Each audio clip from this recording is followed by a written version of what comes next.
Hey, how's it going? So one of the titles I was really looking forward to from the Vinegar Syndrome halfway to Black Friday sale was the Homegrown Horrors Volume 3.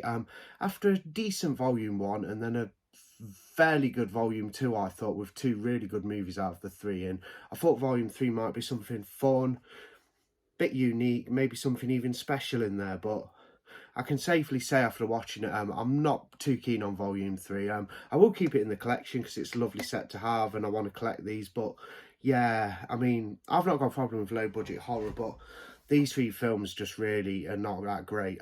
Some are better than others. I mean, two are better than one. There's one that's really bad and then one that's not great and then one that's slightly better and has a bit more like charm to it and entertainment value. So I'm just going to run through all three films, give you like a quick review and some of my thoughts. So the first film in the set is Haunted Ween from 1991.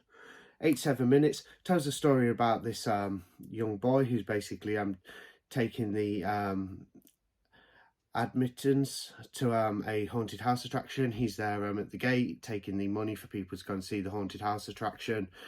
He ends up going inside wearing his spooky mask. He tries to scare a young girl and chases her around.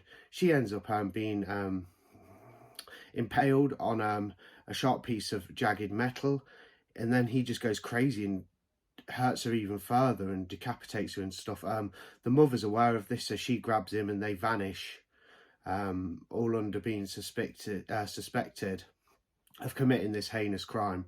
Years later, he's in a remote cabin and the mum passes away. He decides to go back to town where it all took place many years ago, 20 years ago to be precise. Also about this fraternity who are basically struggling and they need funds, so they decide to take on board this haunted house where this event occurred and basically do it up and start taking an entry fee in order to raise some cash. So you got those aspects, and then it comes the killer's back basically, and he's basically set up his own show within this haunted house attraction. People think it's fake, but actually it's got real victims in there, and he's putting on a show, murdering people brutally in front of the guests, which the unaware guests, they unknowing that it's actually real people being murdered, not just a, it's not just a part of the haunted house attraction. Yeah, this one was fun, really goofy and silly. It's got like a love angle as well, which didn't really work too well, but this is the best out of the bunch, the best one in the out of the three. It's very low budget, you can tell it's regional and independent, but pretty good nonetheless. I give this one a 3 out of 5 for Haunted Ween. It's a lot of fun. Like I say, low budget, but there's some good kills in there, and it's quite fun, yeah, and enjoyable. Then we move on to a real slog of a film, which is Deadly Love. Tells the story of this woman with her love interest. The father doesn't approve, blasts him with a shotgun. He's dead. Years later, she ends up committing suicide in the bathtub. Moving on to many years later, where a new woman moves into the property and is haunted by strange imagery and the ghosts of these lovers from the past.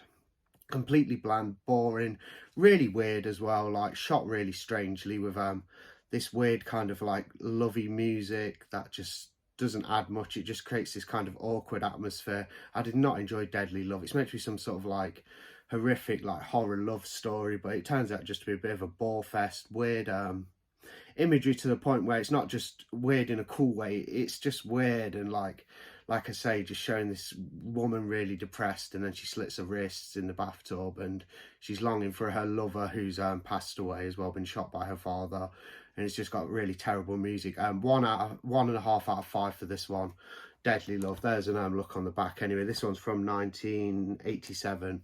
Yeah, I did not enjoy this at all. And then on to the third film, which I've just got around to watching, and that's Revenge. This is a cult horror, basically telling the story of this small town, which is under the threat of a cult. They leave an emblem with their victims, with a dog on there. And it's just got some rubbish scenes, really. Just a bunch of mixed up rubbish scenes.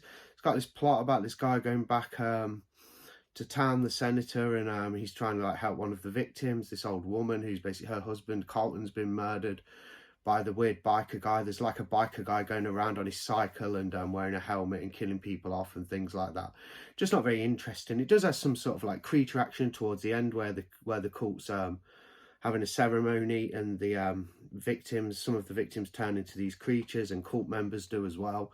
The makeup looked quite good actually. That was one redeeming quality of the film. Redeeming quality was the creature feature makeup. But overall, nothing happens with the creatures. They don't kill nobody or chase anybody down. They basically just show them with like their weird makeup, and then they kind of like, they get shot and then they just dissolves into nothing. The film's pretty damn boring. It's basically just about a bunch of like, it's like a collage of murders with that story wrapped around about the cult and things like that. Who's a part of the cult, who isn't, why is the cult choosing to sacrifice people in this small town? And it's just rather dull really.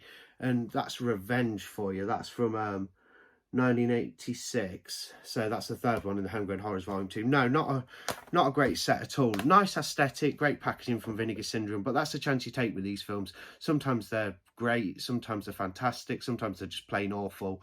Sometimes you get a hidden gem, like with, say, Moonstalker and Dead Girls. I thought they were both fantastic in the previous Homegrown Horrors installment, but that's the new one anyway, Volume 3, with Haunted Ween, Deadly Love and Revenge.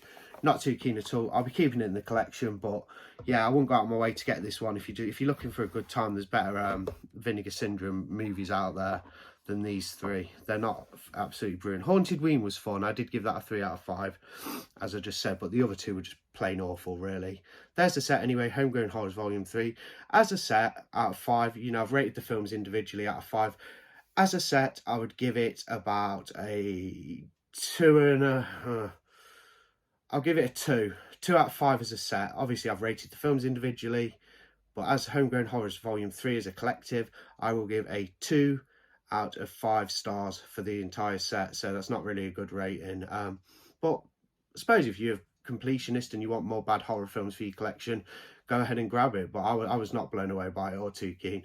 Anyway, that's my thoughts on it, on Homegrown Horrors Volume 3. Let's hope Homegrown Horrors Volume 4 is got some more gems in there and a little more interesting, perhaps aching a little bit to Volume 2, which I thought was pretty damn good. But Volume 3, nah, thumbs down from me. Anyway, thanks for watching. See you on the next one. Bye.